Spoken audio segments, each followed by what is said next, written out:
नमस्कार, मैं श्यामगिरी। आप देख रहे हैं टीवीसीएन न्यूज। टीवीसीएन न्यूज में आप सभी दर्शकों का स्वागत।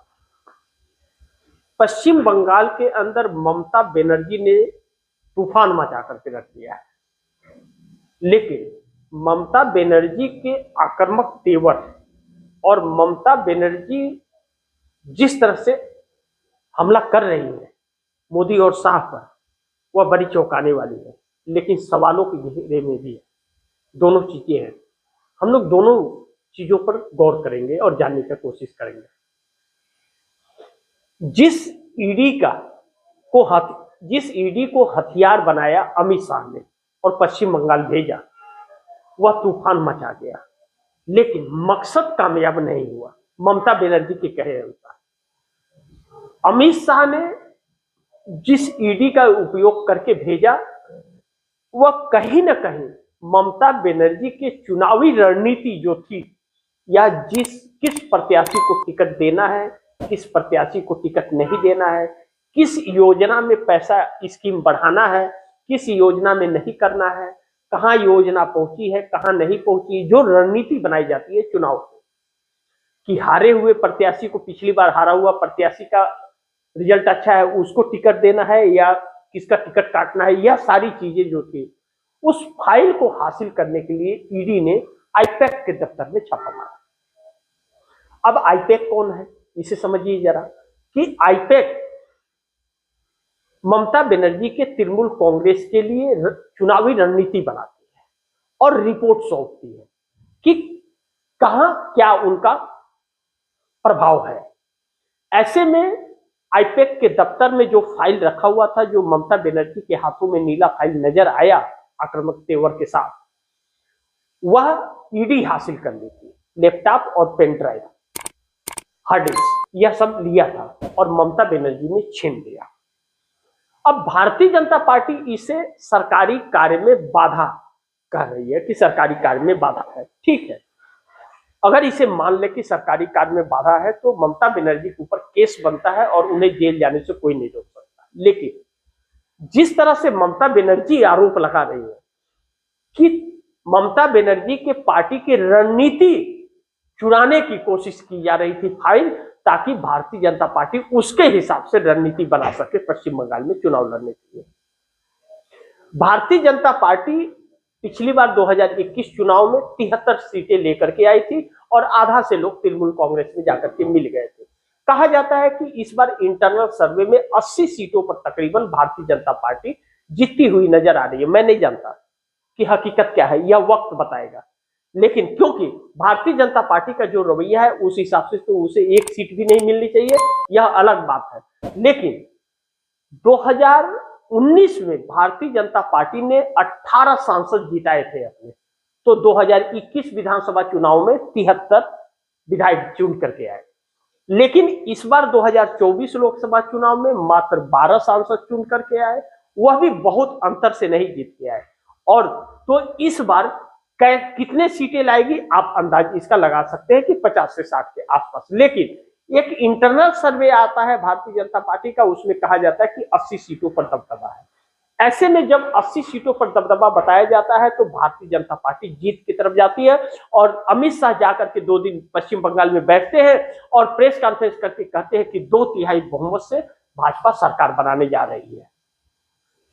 इस पर सवाल पूछे जाने पर उसका जवाब तो अमित शाह नहीं देते हैं, हर बार की तरह यह लोग पत्रकारों के सवाल का नहीं देते हैं, लेकिन भाषण दे जाते हैं कि 2/3 बहुमत से सरकार बनेगी। अब इसके लिए भारतीय जनता पार्टी ने हुमायूं कबीर से संपर्क किया और हुमायूं कबीर जो है वह ममता बनर्जी के तृणमूल कांग्रेस के विधायक हैं।